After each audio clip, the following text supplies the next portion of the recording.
Adik-adik pernah dengar orang mengatakan, yang sabar ya, kita harus bersyukur, berserah diri kepada Allah.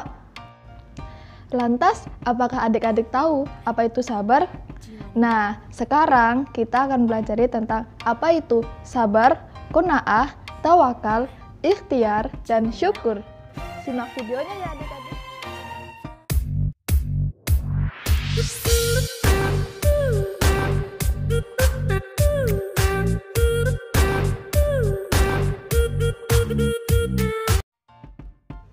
Assalamualaikum adik-adik, bagaimana kabarnya?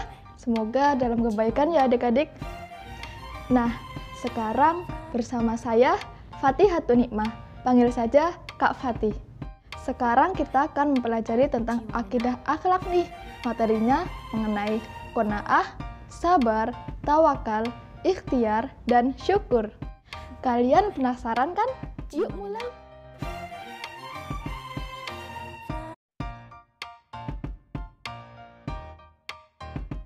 Kenapa sih kita perlu belajar qanaah, sabar, tawakal, ikhtiar, dan syukur? Hal itu tentu tidak terlepas dari kehidupan sehari-hari agar kita mengetahui tentang pengertian, dasar-dasar, penerapan, dan hikmah apabila mengamalkan. Do you wanna know?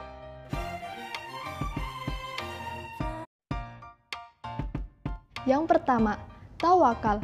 Tawakal berasal dari kata wakala yang artinya menyerahkan, mempercayakan, dan mewakilkan urusan kita kepada Allah. Tujuannya adalah untuk mendapatkan kemaslahatan dan menghilangkan kemudorotan. Orang yang mempunyai sikap tawakal akan senantiasa bersyukur apabila dia mendapatkan keberhasilan dari usahanya. Dan apabila dia gagal, maka ia akan ikhlas menghadapinya, tidak larut dalam putus asa. Karena dia tahu bahwa keputusan Allah adalah yang terbaik baginya. Dalam bertawakal, kita harus menyerahkan semuanya kepada Allah, sebagaimana firman Allah pada surat Al-Maidah ayat 23. Qala rajulani minal ladzina yakhafuna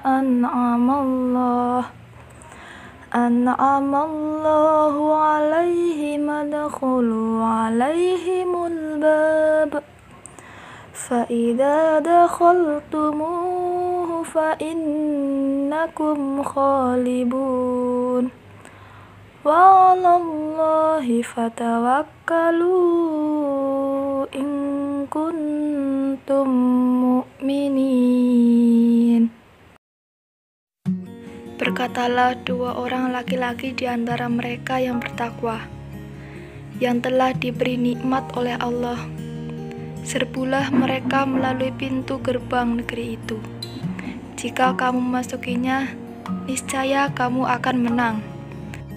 Dan bertakwalah kamu hanya kepada Allah, jika kamu orang-orang beriman. Al-Maidah ayat 23.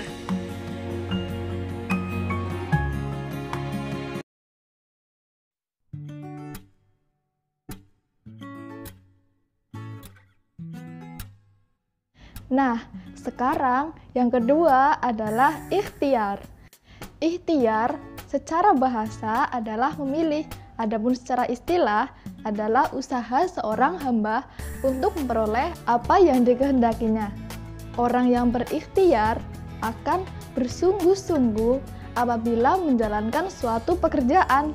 Dalam kata lain, ikhtiar adalah berusaha untuk mendapatkan apa yang diinginkan, tidak berdiam diri, berpangku tangan, apalagi lari dari kenyataan. Sebagaimana firman Allah pada surat Ar-Ra'd ayat 11. Terus, apa sih hikmahnya, Kak? Hikmahnya adalah yang pertama, menghilangkan rasa malas. Yang kedua, menumbuhkan harapan baru. Dan yang ketiga, meninggikan derajat kita di hadapan manusia dan Allah Subhanahu wa Ta'ala. Yang ketiga adalah sabar. Sabar menurut bahasa adalah menahan, mencegah atau tabah. Adapun secara istilah adalah menahan emosi, menahan lisan dan menahan diri dari perbuatan yang tidak terarah. Bagaimana firman Allah dalam surat Al-Anfal ayat 46. Materi yang keempat adalah syukur. Syukur adalah salah satu refleksi dari sikap tawakal. Sedangkan secara istilah, syukur adalah memberikan pujian kepada Allah. Bersyukur ada 3 bagian loh adik-adik. Yang pertama, bersyukur secara lisan, yaitu mengucapkan Alhamdulillah. Yang kedua adalah bersyukur dengan hati, yaitu menggunakan segala nikmat di jalan Allah. Dan yang ketiga adalah bersyukur dengan badan, yakni bersikap selalu sepakat dan mengabdi kepada Allah. Namun, sering sekali kita sebagai manusia lalai untuk bersyukur kepada Allah dan tidak menyadari bahwa suatu kenikmatan datang dari Allah. Kita ambil contoh nikmat kesehatan. Apabila seorang hamba merasakan sakit, berarti nikmat kesehatannya sedang dicabut oleh Allah. Setelah itu, barulah dia merasakan betapa besar nikmat yang diberikan oleh Allah. Materi yang terakhir adalah qanaah. Qanaah adalah menerima keputusan Allah dengan tidak mengeluh, merasa puas dan penuh keridhaan kepada Allah. Dalam arti lain, qanaah adalah merasa cukup atas pemberian dari Allah. Nah, dengan sikap inilah jiwa menjadi tentram dan jauh dari sifat tamak. Qanaah bukan berarti diam, bermalas-malasan, berpangku tangan dalam menghadapi musibah. Tetapi sesungguhnya orang yang qanaah adalah dia yang sudah melaksanakan tugas, namun hasilnya tidak sesuai yang dia inginkan, tetapi dia tidak berputus asa. Terus apa sih contohnya, Kak? Nah, contohnya adalah menerima setiap rezeki yang telah diberikan Allah.